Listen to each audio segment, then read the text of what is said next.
For generations, people have believed that a courthouse represents the one place where truth carries more weight than power.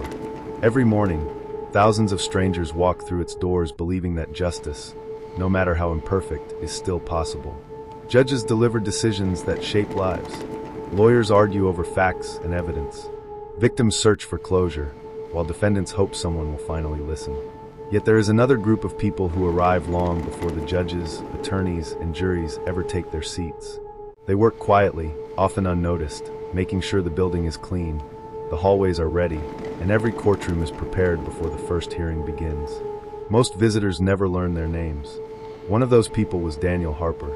For almost 27 years, Daniel worked as the overnight janitor inside the Suffolk County Courthouse in Boston. He wasn't a lawyer. He wasn't a police officer. He had never stood before a jury except once, decades earlier, for a minor traffic dispute.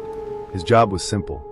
Every evening, just after the final courtroom emptied, he unlocked his cleaning cart, switched on the hallway lights one section at a time, and began the same routine he had followed thousands of times before. Empty the trash, polish the wooden benches, mop the marble floors, lock every courtroom before sunrise. It was a quiet life, and Daniel preferred it that way. The courthouse had become almost like a second home. He knew which courtroom floorboards creaked after heavy rain, which windows refused to close during winter, and which security guards secretly appreciated an extra cup of coffee during overnight shifts. Judges greeted him by name. Clerks trusted him with spare keys. Bailiffs often joked that Daniel knew the building better than anyone who worked there. In a place where reputations were built on authority, his reputation had been built on reliability.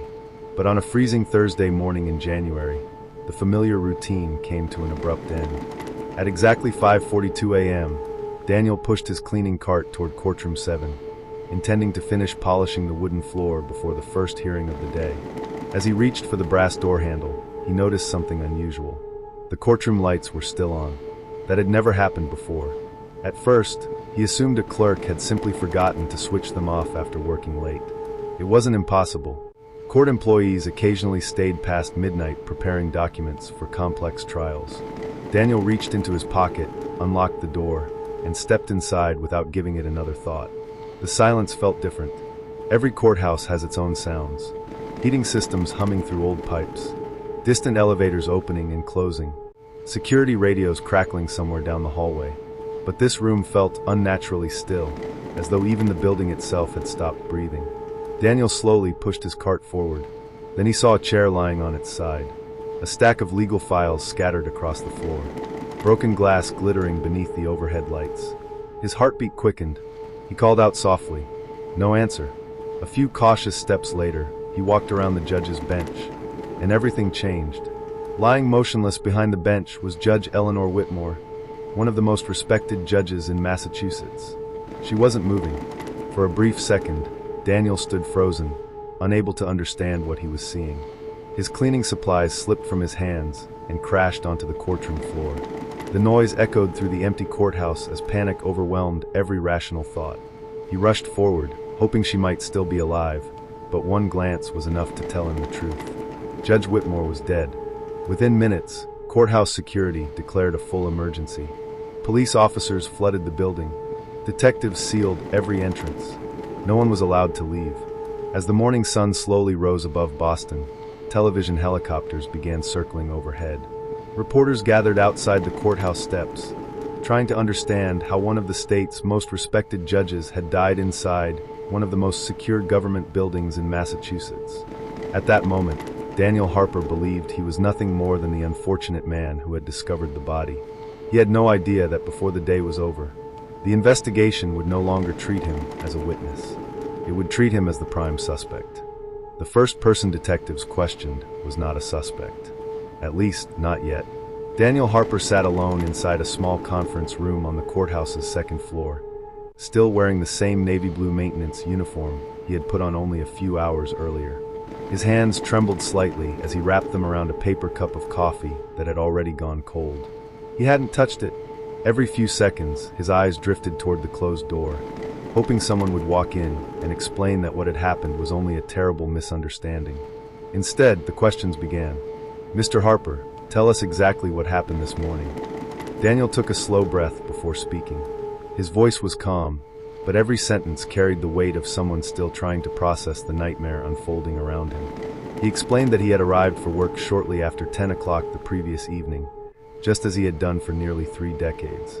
Security cameras would confirm his arrival. The entry log would show his identification badge being scanned. 2 security officers had greeted him at the employee entrance. Nothing about the night had seemed unusual. Like every shift before it, he began on the 4th floor before working his way down through each courtroom according to a routine he had followed thousands of times. He emptied rubbish bins, vacuumed carpets, polished the wooden railings, and checked that every courtroom had been locked before moving on to the next. The courthouse was so familiar that he could have walked its corridors with the lights turned off. When detectives asked whether he had seen Judge Eleanor Whitmore during the night, Daniel shook his head. "No, sir," he answered honestly. "I assumed everyone had already gone home." That answer matched everything investigators already knew. The judge had remained in courtroom 7 long after most courthouse employees had left, reviewing documents connected to a high-profile corruption trial scheduled to begin the following week.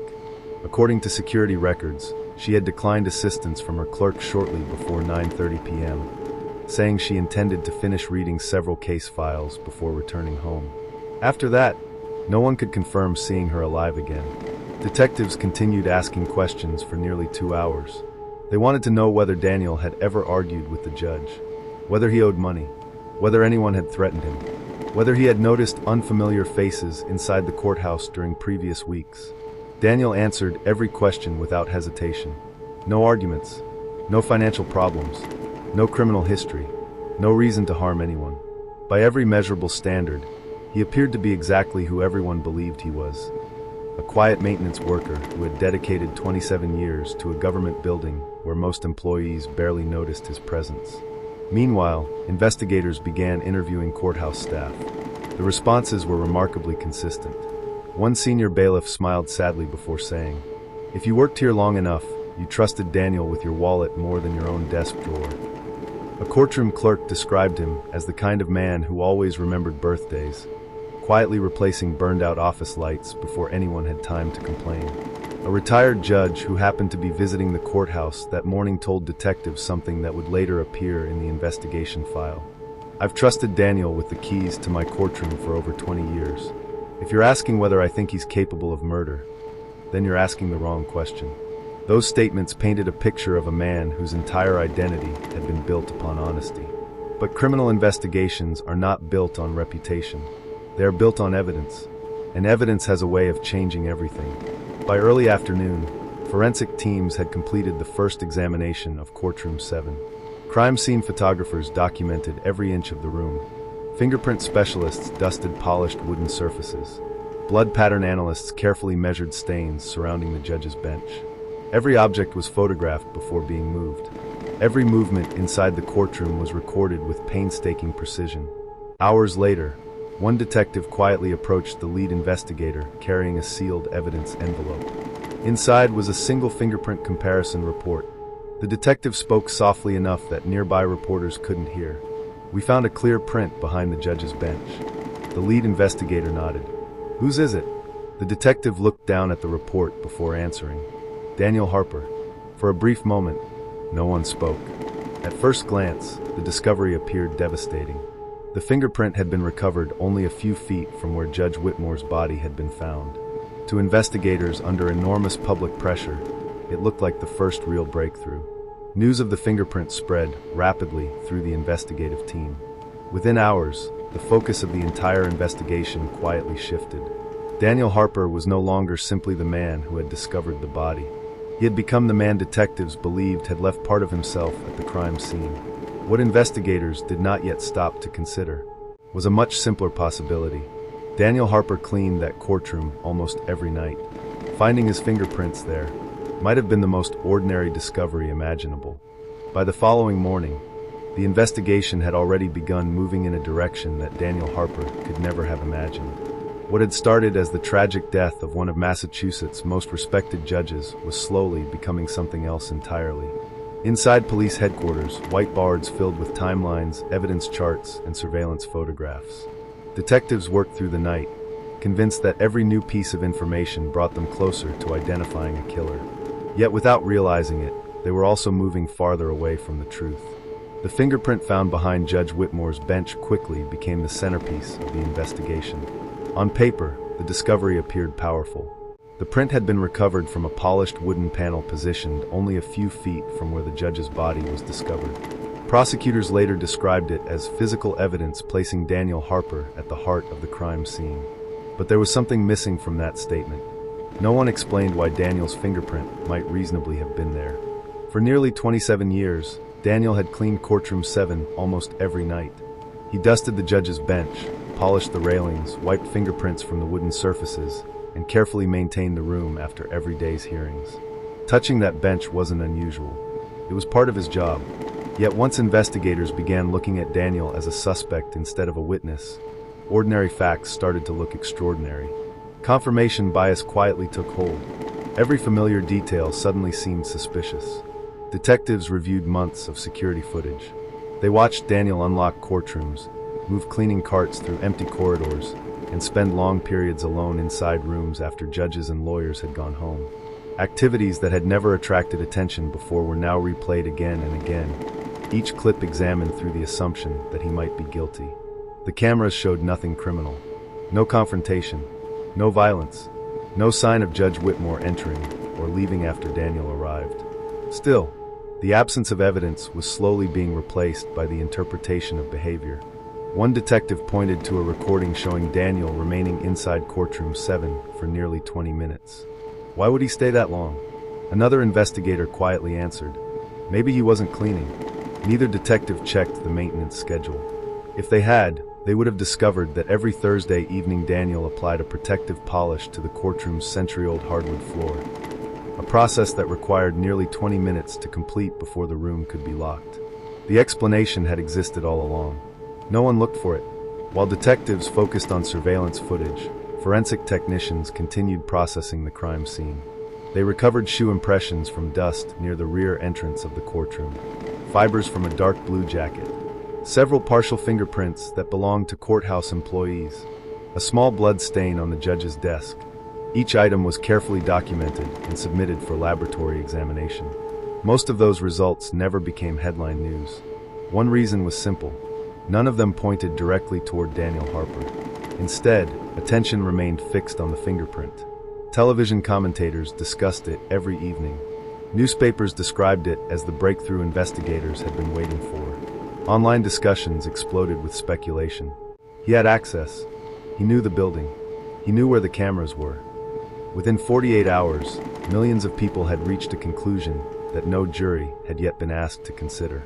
Daniel Harper was already guilty in the court of public opinion. The pressure on investigators intensified with every passing hour. Judge Whitmore had presided over several nationally reported corruption trials. Her death had become one of the biggest criminal investigations in Massachusetts in decades. Politicians demanded answers. News organizations requested daily updates. Public confidence in courthouse security was beginning to crumble. Under that pressure, every detective desperately wanted certainty.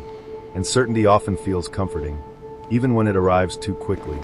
Late on the third evening of the investigation, another report arrived from the forensic laboratory. A faint trace of Judge Whitmore's blood had been identified on the cuff of one of Daniel's maintenance gloves collected from his cleaning cart. The discovery stunned investigators. To many of them, it appeared to eliminate the possibility of coincidence. Combined with the fingerprint, the case suddenly looked overwhelming. But once again, there was an explanation that no one stopped to examine. Daniel's job required him to respond whenever accidents happened inside the courthouse. Only 6 months earlier, Judge Whitmore had suffered a deep cut on her hand after accidentally breaking a glass picture frame inside her chambers. Daniel had helped clean the broken glass while courthouse medical staff treated the injury. The gloves collected during the murder investigation had never been tested to determine when the blood had been deposited. Investigators simply assumed it came from the night of the murder. An old trace became new evidence, and another ordinary fact quietly transformed into another reason to believe an innocent man was guilty. As Daniel sat alone in the interview room that evening, he noticed the tone of the detectives had changed. The conversations had become shorter. The smiles had disappeared. Questions were replaced by accusations. One detective leaned forward across the table. "Daniel, This is your opportunity to tell us the truth before the evidence tells it for you." Daniel looked down at his tired hands. The same hands that had spent nearly 3 decades cleaning courtrooms after everyone else had gone home. He answered softly, "I already have." By the 4th day, Boston had stopped asking who killed Judge Eleanor Whitmore. Instead, the city had begun asking when the arrest would happen. News stations ran hourly updates from outside the Suffolk County Courthouse. Legal analysts debated possible motives. Former prosecutors appeared on evening television, explaining why the evidence already seemed overwhelming. Social media transformed fragments of information into absolute certainty. Every rumor became another headline. Every headline strengthened a story that had not yet been tested inside a courtroom. Daniel Harper, meanwhile, remained at home under police surveillance. He had not attempted to leave the city. He had not contacted any witnesses. He had not hired a public relations team to defend his reputation. Each morning he quietly sat on the front porch with a cup of coffee growing colder in his hands, watching neighbors walk past without making eye contact. People who had smiled and waved to him for years now crossed to the opposite side of the street. Curtains moved behind living room windows whenever an unfamiliar car slowed near his house. The silence was louder than any accusation. His wife, Margaret, tried to remain hopeful. For 31 years she had known Daniel as a patient, gentle man whose greatest worry had always been whether he had remembered to lock every courtroom before sunrise. She watched him repair broken bicycles for neighborhood children, shovel snow from elderly neighbors' driveways without being asked, and spend every Christmas volunteering at the local shelter. Murder was not simply something Daniel would never do. It was something she could never imagine him even thinking about. Still, hope became harder to protect with every passing news broadcast. One afternoon, their grandson Liam arrived home from school unusually quiet. He placed his backpack beside the kitchen table before looking at his grandfather with eyes that carried a question no child should ever have to ask. "Grandpa, my friend said you're going to prison." Daniel looked at the little boy for several long seconds. Then he knelt beside him. "Sometimes," he said softly, "people believe something before they know the whole truth." Liam nodded, although it was obvious he didn't fully understand. Children rarely do. But they always remember moments like that. At 6:07 the following morning, the quiet street outside Daniel's home filled with unmarked police vehicles. Detectives stepped out first, then uniformed officers. Television news vans followed only minutes later, as though someone had known exactly where to be. Margaret saw them through the living room window before Daniel did. She whispered only one sentence. "They're here." Daniel stood slowly. He had expected this moment since the investigation began. Without saying a word, he walked into the bedroom, removed his wedding ring, and placed it carefully beside a framed family photograph on the dresser. Not because he believed he would never return, but because he didn't want to risk losing the one object he had worn every day since the summer of 1990. When he opened the front door, Detective Sarah Collins stepped forward holding a folded arrest warrant. Her voice was calm, professional, almost apologetic. "Daniel Harper, you are under arrest for the murder of Judge Eleanor Whitmore." For several seconds, no one moved. Margaret quietly covered her mouth with both hands. Liam stood frozen behind the hallway doorway. Daniel looked once toward his family before extending his wrists without resistance. The steel handcuffs clicked into place with a sound so small, yet powerful enough to erase nearly 3 decades of trust. Outside, dozens of reporters surged toward the police vehicles. Camera shutters fired almost continuously. Questions were shouted from every direction. "Did you kill the judge? Why did you do it? Do you have anything to say to Judge Whitmore's family?" Daniel answered none of them. He simply lowered his eyes as officers guided him toward the waiting vehicle. One photograph captured that exact moment. The image spread across every major newspaper in America before the day was over. A courthouse janitor, gray hair, blue maintenance jacket, hands cuffed behind his back. The headline beneath the photograph read, "Janitor charged in judge's murder." No article mentioned the 27 years he had faithfully served the courthouse. No headline spoke about the countless employees who trusted him with master keys. No television segment interviewed the neighbors whose driveways he had quietly shoveled every winter. A lifetime of quiet integrity disappeared beneath a single accusation. Later that afternoon, Daniel appeared before the very courthouse where he had worked almost every night for nearly 3 decades. Only this time, he did not enter through the employee entrance carrying a mop and a cleaning cart. He entered through the prisoner transport tunnel beneath the building, the same courthouse where judges had once greeted him by name, now recorded him as defendant number 21-0417. As he stood before the magistrate, prosecutors outlined what they described as a compelling case. A fingerprint near the judge's bench, blood detected on his maintenance gloves, exclusive overnight access to the courthouse, no signs of forced entry. Each point sounded logical. Each point sounded convincing. And together, they created a story that felt almost impossible to challenge. The judge ordered Daniel Harper held without bail pending trial. As deputies escorted him toward the detention area beneath the courthouse, he glanced one final time toward the empty maintenance corridor visible through a narrow window. For nearly 27 years, he had walked those same hallways carrying a mop. Now, he walked them wearing handcuffs. What Daniel did not know was that somewhere inside thousands of pages of evidence, one overlooked security record was quietly waiting. A record so ordinary that investigators had dismissed it without ever realizing it would eventually destroy the entire case against him. The trial began nearly 8 months after Daniel Harper's arrest. By then, Boston had already formed its opinion. To much of the public, the courtroom proceedings felt like little more than a formality. News organizations referred to the case as the courthouse murder. Legal commentators described it as one of the strongest circumstantial cases in recent Massachusetts history. Talk radio hosts debated whether a life sentence would be enough, while newspapers repeatedly reminded readers that the accused had enjoyed unrestricted access to the building where one of the state's most respected judges had been found dead. Long before the first juror entered the courtroom, Daniel Harper had already been tried in the court of public opinion. On the first morning of proceedings, television cameras lined both sides of the courthouse entrance before sunrise. Reporters rehearsed live broadcasts as photographers waited behind metal barricades. Every few minutes another legal analyst appeared on screen, explaining timelines, discussing evidence, and confidently predicting the outcome before a single witness had testified. Inside the courthouse, however, everything felt strangely familiar to Daniel. He recognized the marble columns, the polished wooden railings, the faint scent of floor polish that lingered in the hallways. For 27 years, he had walked these corridors carrying a mop and a bucket. Today, his wrists were connected by handcuffs. Court officers escorted him past the same maintenance closet where he had once stored his cleaning supplies. For a brief moment, he glanced toward the old wooden door. Someone else now carried the master keys. Someone else cleaned the courtrooms before sunrise. The building had continued without him.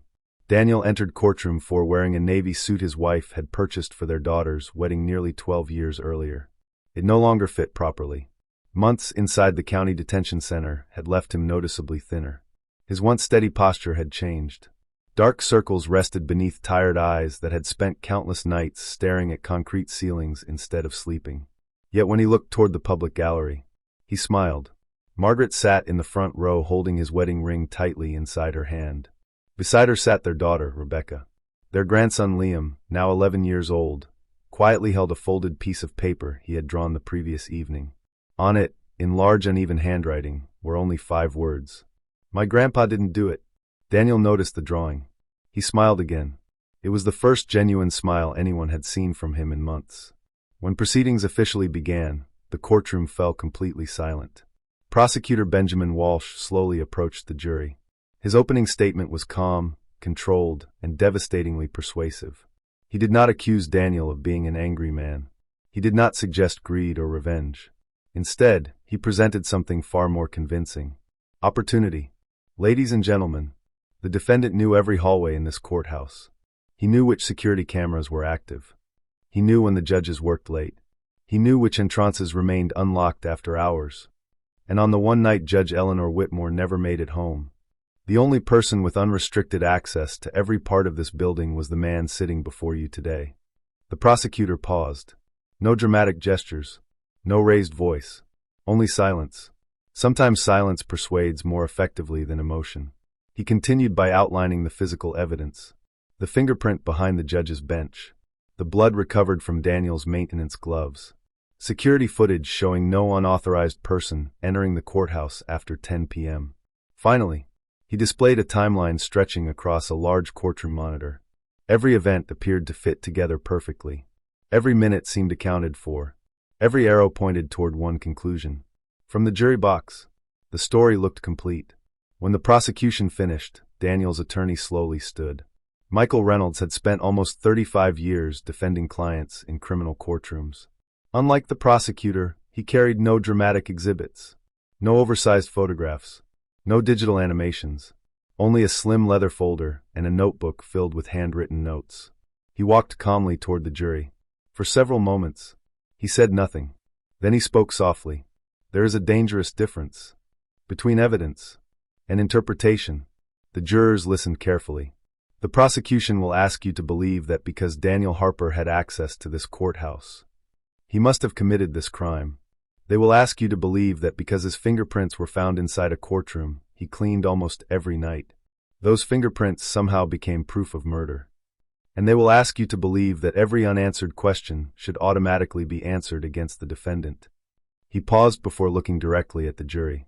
That is not justice. The defense attorney walked slowly toward the evidence display.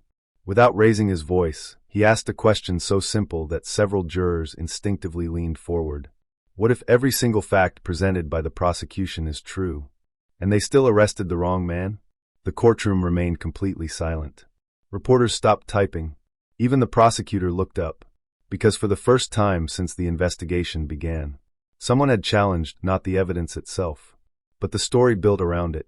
As court adjourned that afternoon, television reporters continued telling viewers that the prosecution appeared confident. Most legal analysts still predicted conviction. Few people noticed the final sentence spoken by Daniel's attorney before leaving the courtroom. Sometimes, the truth isn't hidden. It's simply buried beneath assumptions. No one realized those words would soon become the central theme of the entire trial. Because the following morning, the prosecution's star forensic witness would take the stand. And with him would come the testimony that everyone believed would end Daniel Harper's last hope of freedom. The following morning, every seat inside courtroom 4 was occupied nearly an hour before proceedings officially began. Some people had arrived simply because they wanted to witness history. Others came because they believed they were about to hear the testimony that would finally remove every remaining doubt from the case. Television commentators had spent the previous evening discussing only one witness. Newspaper headlines described him as the scientist who solves impossible crimes. Even before he entered the courtroom, many people believed his testimony would determine the verdict. At exactly 9:03 a.m., the courtroom doors opened. Dr. Adrian Keller walked slowly toward the witness stand. Unlike television dramas, there was nothing theatrical about his appearance. He wore a plain charcoal suit, thin-framed glasses, and carried a single leather briefcase that looked as though it had accompanied him for decades. Yet the quiet confidence with which he moved immediately drew the jury's attention. This was a man who had spent nearly 30 years explaining complicated forensic science to ordinary people, and he understood that credibility often came from calmness rather than drama. After taking the oath, the prosecutor began establishing his qualifications. Dr. Keller held a doctorate in forensic trace analysis. He had authored more than 60 peer-reviewed scientific papers. He had trained investigators throughout the United States and Europe. Over his career, he had testified in more than 400 criminal trials. Not once had a court rejected him as an expert witness.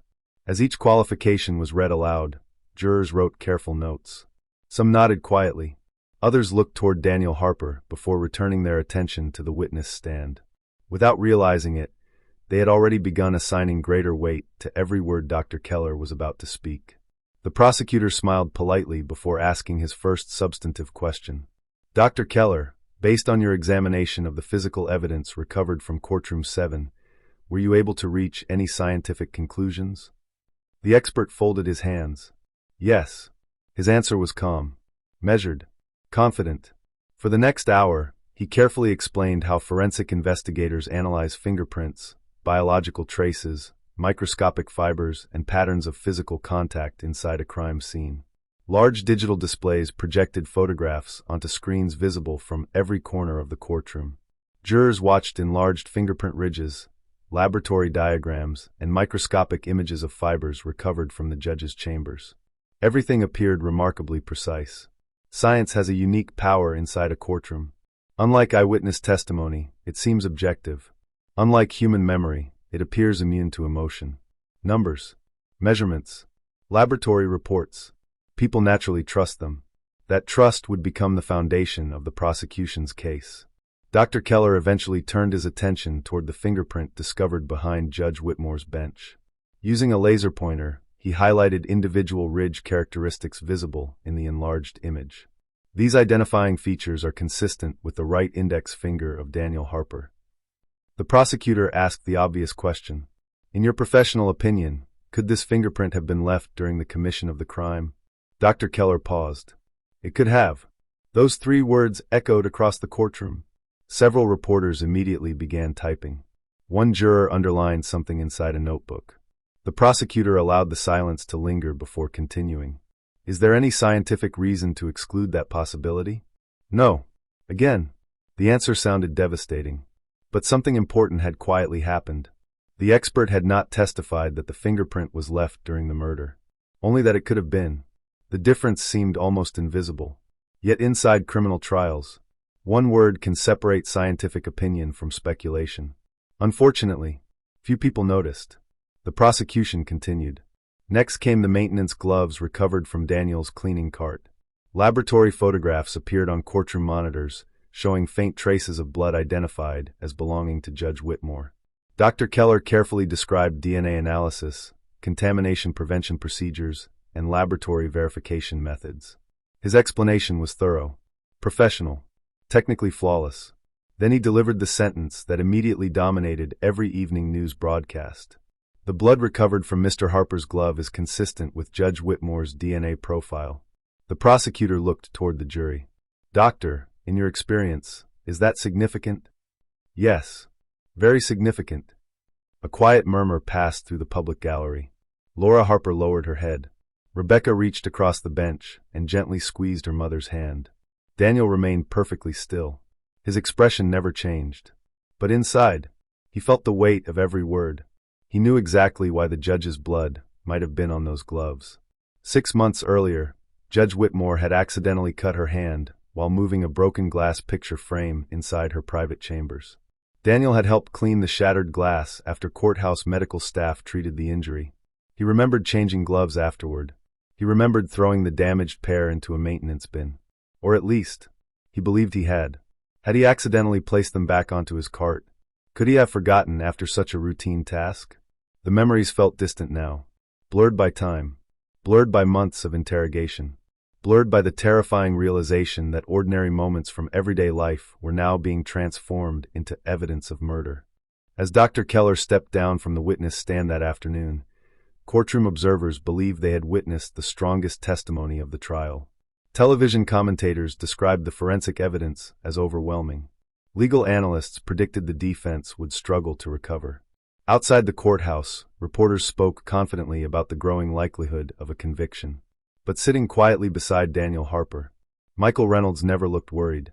Instead, he slowly closed his notebook. Across the top of one page, he had written only a single sentence. Science is reliable, only when the question being asked is complete. The following morning, he intended to ask the question that no one else had thought to ask. And once that question was spoken aloud, the certainty filling the courtroom would begin to disappear.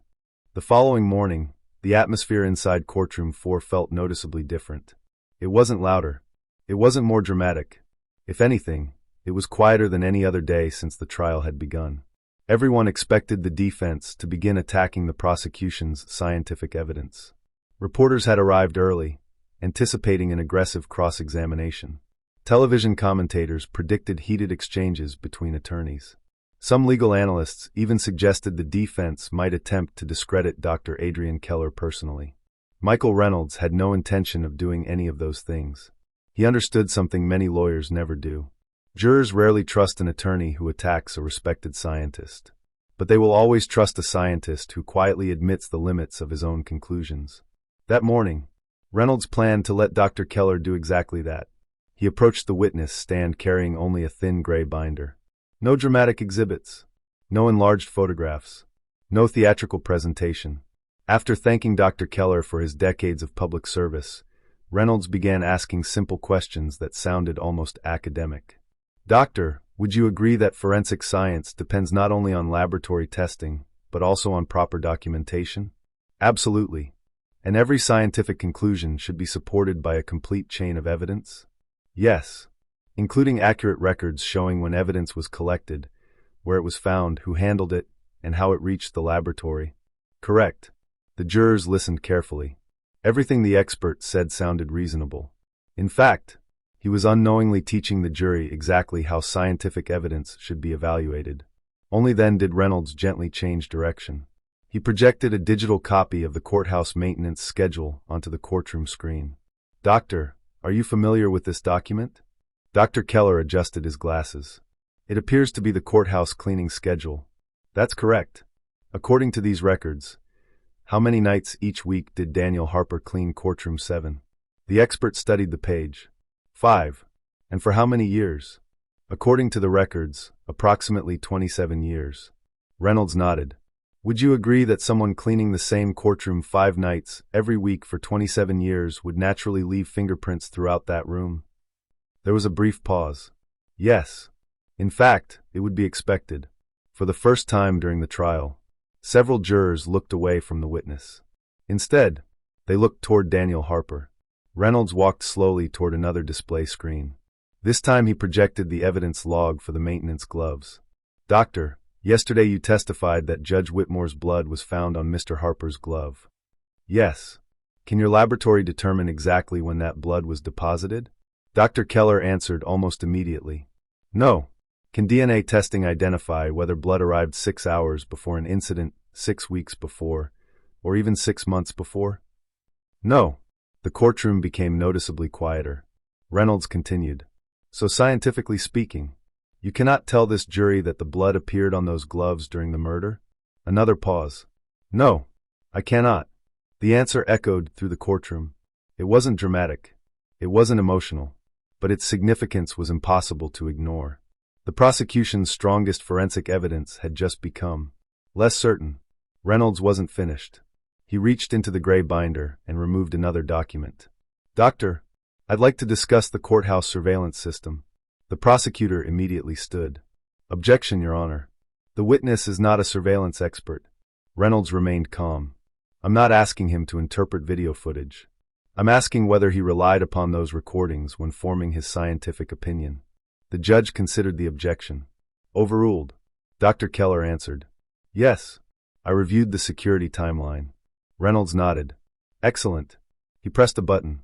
A digital floor plan of the courthouse appeared. Colored lines marked every surveillance camera, every hallway, every public entrance, every employee corridor. "Doctor, can you show this jury which camera covered the service corridor directly behind courtroom 7? Dr. Keller stared at the screen, then quietly answered, "There isn't one." The courtroom fell completely silent. "So," Reynolds continued, "there was no camera recording the only corridor maintenance staff used after midnight?" "Correct. Meaning, the surveillance system could not actually prove that no one else entered that hallway?" The expert hesitated. He looked briefly toward the prosecution table, then back toward the jury.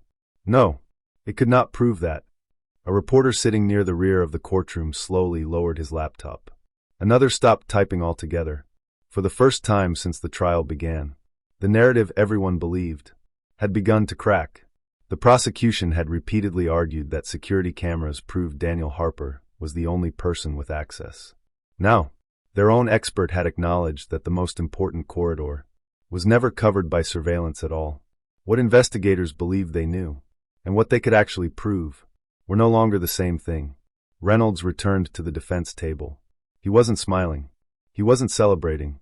He simply gathered his papers before asking one final question. The kind of question that seemed almost too simple.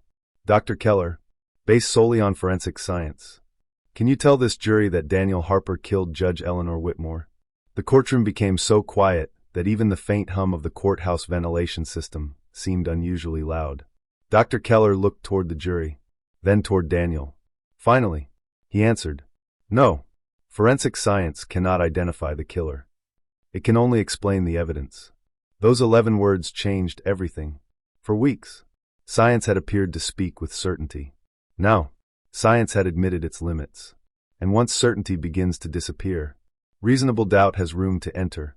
For nearly 9 months, every piece of evidence had seemed to point toward one man. A fingerprint. A trace of blood. Access to the building. Years of familiarity with the courthouse. Individually, each fact appeared ordinary. Together, they created a story that felt almost impossible to question. The prosecution had spent months asking the jury to see those facts as a single picture. Now, the defense intended to show them a different one. On the final morning of testimony, Michael Reynolds entered the courtroom carrying something so small that most people in the gallery barely noticed it. It wasn't a dramatic photograph. It wasn't newly discovered DNA. It wasn't a surprise witness. It was a thin maintenance logbook that had spent nearly 2 years inside a courthouse storage room. Hundreds of pages. Thousands of handwritten entries. No detective had read it from beginning to end. No prosecutor had introduced it during trial. Because everyone believed it couldn't possibly matter. Reynolds placed the worn logbook on the evidence table. Then he quietly addressed the jury. Sometimes, the most important evidence isn't hidden.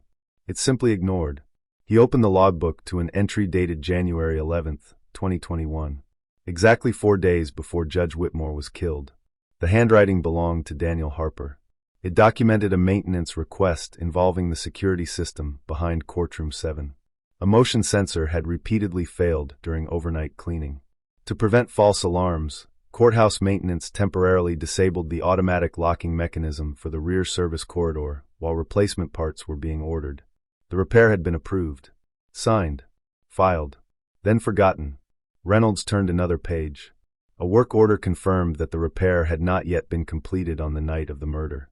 That meant one critical fact investigators had repeated from the very beginning was wrong. The rear service corridor wasn't secure. It hadn't been secure for days. Someone unfamiliar with the building could have entered and exited through a route that detectives believed was impossible. The prosecutor immediately objected. This doesn't prove anyone else entered the building. No, Reynolds replied calmly. But it proves the investigation eliminated that possibility before checking whether it was true. The distinction was subtle, yet devastating. The jury wasn't being asked to identify another killer. They were being asked something far more important. Could investigators have been mistaken? Then came the final witness. Not a detective, not a scientist, not an attorney. A retired courthouse electrician named Samuel Ortiz. Samuel had spent 34 years maintaining the building's electrical and security systems. His memory wasn't perfect, but his maintenance records were. He testified that he had personally recommended shutting down the defective locking system until replacement components arrived. He also explained something investigators had never mentioned. When the lock malfunctioned, it created no electronic record if someone opened the service corridor from the outside. No alarm, no warning, no notification. The courthouse's digital timeline had never been complete. For several long moments, the courtroom remained silent. The prosecution had built its entire theory around one assumption: that Daniel Harper had been the only person capable of entering the building after hours. Now, that assumption no longer existed. During closing arguments, Michael Reynolds walked slowly toward the jury. He didn't ask them to feel sorry for Daniel. He didn't accuse the police of corruption. He didn't suggest a conspiracy. Instead, he said something remarkably simple. Justice does not require certainty. It requires honesty. If the investigation overlooked even one doorway, then it overlooked one possibility. And if one reasonable possibility remains, the law commands only one verdict. The jury deliberated for nearly 14 hours over 2 days. Inside the courthouse, families waited quietly. Outside, satellite trucks lined the streets once again. Reporters rehearsed 2 different versions of their broadcasts. One for a conviction, one for an acquittal. No one knew which script they would need. On the afternoon of the second day, the jury returned. Daniel stood slowly. His hands trembled almost imperceptibly. Margaret reached for Rebecca's hand. Neither spoke. The courtroom clerk unfolded the verdict form. On the charge of first-degree murder. She paused. The silence seemed endless. We find the defendant not guilty. For a moment, no one moved. Daniel closed his eyes. Not because he was celebrating, but because the weight he had carried for nearly a year had finally become too heavy to hold any longer. Margaret quietly began to cry. Liam ran toward his grandfather before anyone could stop him. Daniel knelt and embraced him tightly. Neither of them said a word. They didn't need to. Months later, An independent review concluded that investigators had allowed their theory of the case to shape the interpretation of the evidence. The fingerprint had never been unusual. The blood evidence had never established a timeline. The surveillance system had never covered every entrance. And the maintenance records had been available from the very beginning. The real killer was never identified. Judge Eleanor Whitmore's family never received the complete answers they deserved. Daniel Harper never recovered the year that had been taken from him. He never returned to work inside the courthouse. Whenever people asked why, he simply smiled politely and changed the subject. Some places become impossible to walk through, not because they are dangerous, but because every hallway remembers something you'd rather forget. Years later, a young law student visited Daniel while researching wrongful convictions. Before leaving, she asked him one final question. After everything that happened, do you still believe in justice? Daniel looked toward the courthouse standing across the street. The same building he had cleaned for 27 years. The same building that had nearly destroyed his life. After a long silence, he answered quietly, I still believe in justice. I just no longer believe it's automatic. Every wrongful conviction begins with a crime. But not every wrongful conviction begins with malice. Sometimes, it begins with an assumption, a rushed conclusion, a forgotten document, a question no one thinks to ask. And sometimes, the most dangerous evidence in a courtroom isn't the evidence that exists. It's the evidence everyone assumes must exist, when it never did.